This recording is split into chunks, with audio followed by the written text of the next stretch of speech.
ముందున్న కాలికి గర్వం లేదు, వెనుకున్న కాలికి అవమానమూ లేదు.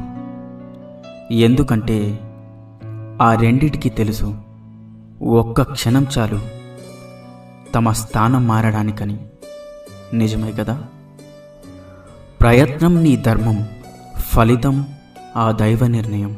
పరిస్థితులు కాల నిర్ణయం, ఎదుర్కోవడం నీ మనోధైర్యం.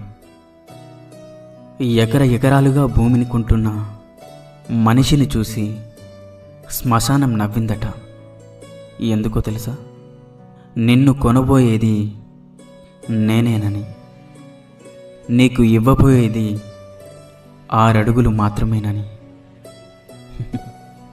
చేసే పని చిన్నదని సిగ్గుపడకు.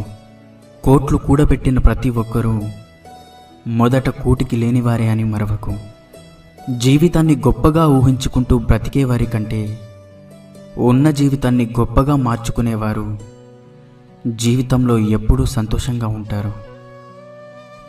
శరీరం ఎంత చలిస్తే అంత ఆరోగ్యం, మనస్సు ఎంత స్థిరంగా ఉంటే అంత ఆనందం. 100 రకాలుగా ఆలోచించే తెలివితేటల కన్నా ఎంత కష్టం వచ్చినా చిరునవ్వు ఇచ్చే గుండె ధైర్యం ఎంతో గొప్పది. నా అనేవాళ్ళు ఎందరూ ఉన్నా భర్త అనేవాడు భార్యకు భగవంతుడు.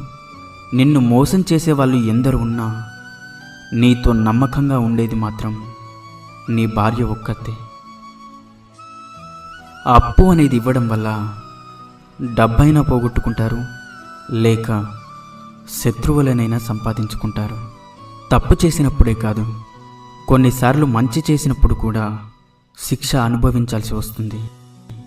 స్నేహితుడనేవాడు ఆనందంగా ఉన్నప్పుడు ఆహ్వానిస్తేనే వెళ్ళాలి, కష్టాల్లో ఉన్నప్పుడు పిలవకపోయినా వెళ్ళాలి.